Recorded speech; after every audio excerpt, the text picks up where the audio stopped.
ഊരൂട്ടമ്പലം കരിയാങ്കോട് സുബി ഭവനത്തിൽ ബീനാംബികയാണ് ക്യാൻസർ രോഗത്തോടൊപ്പം ജപ്തി ഭീഷണി കൂടി നേരിടുന്നത്. ബീനാംബികയും ഭർത്താവ് സുരേഷ് കുമാറും ചേർന്ന് 2014 ആകെയുള്ള 3 സെന്റിൽ വീട് വയ്ക്കാനായി കേരള ഗ്രാമീൺ ബാങ്കിന്റെ മാറനെല്ലൂർ ശാഖയിൽ നിന്ന് 7 ലക്ഷം രൂപ ലോൺ എടുത്തത്. 2015 വരെ ലോൺ കൃത്യമായി തിരിച്ചടച്ചിരുന്നു. ഇതിനിടയിൽ സുരേഷ് കുമാർ അപകടത്തിൽപ്പെടുകയും ജോലി ചെയ്യാൻ കഴിയാതെ വരികയും ബീനാംബിക ക്യാൻസർ രോഗബാധിതയാവുകയും ചെയ്തു. തിരിച്ചടവ് മുടങ്ങിയതോടെ ബാങ്ക് അധികൃതർ വീട്ടിൽ ജപ്തി നോട്ടീസും ബാനറും പതിച്ചു. സെപ്റ്റംബർ മാസത്തിലാണ് അസുഖം വന്നത്. കഴിഞ്ഞ 2015 സെപ്റ്റംബർ 2014 ലോൺ എടുത്തത്. അത് മുടക്കമില്ലാതെ അടച്ചുകൊണ്ടിരിക്കുകയായിരുന്നു. അപ്പോഴാണ് എനിക്ക് അസുഖമായത്. അവർ പറഞ്ഞ് 1 വർഷം കൊണ്ട് അടയ്ക്കേക്കില്ല, എങ്ങനെയെങ്കിലും പലിശയെങ്കിലും കൊണ്ട് അടയ്ക്കണമെന്നാണ് അവർ പറയണത്.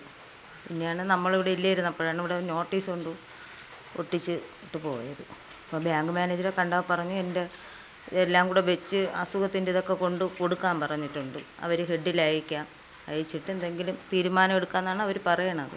വായ്പ അടയ്ക്കാനുള്ള കാലാവധി നീട്ടിക്കിട്ടണമെന്നാവശ്യപ്പെട്ട് പഞ്ചായത്ത് പ്രസിഡന്റ് അടക്കമുള്ളവർ ബാങ്ക് അധികൃതരോട് ആവശ്യപ്പെട്ടെങ്കിലും യാതൊരു നടപടിയും ഇതുവരെ ഉണ്ടായിട്ടില്ല.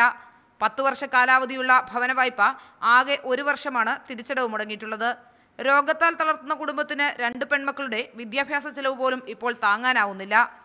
ബാങ്ക് അധികൃതർ ജപ്തി നോട്ടീസ് പതിച്ചതോടെ 2 പെൺകുട്ടികളെയും കൊണ്ട് എങ്ങോട്ട് പോകണമെന്നറിയാതെ ബുദ്ധിമുട്ടുകയാണ് ഈ കുടുംബം. വായ്പാ നയത്തിൽ നിർധനരോട് ക്രൂരത കാട്ടരുതെന്ന് ബാങ്കുകൾക്ക് നിർദ്ദേശം നൽകിയതായി മുഖ്യമന്ത്രി നിയമസഭയിൽ പ്രഖ്യാപിച്ചെങ്കിലും ബാങ്കുകളുടെ നയത്തിൽ മാറ്റമില്ലെന്ന് തന്നെയാണ് ഇത്തരം സംഭവങ്ങൾ സൂചിപ്പിക്കുന്നത്. ശ്രീലാപിള്ള, ന്യൂസ് 18, തിരുവനന്തപുരം.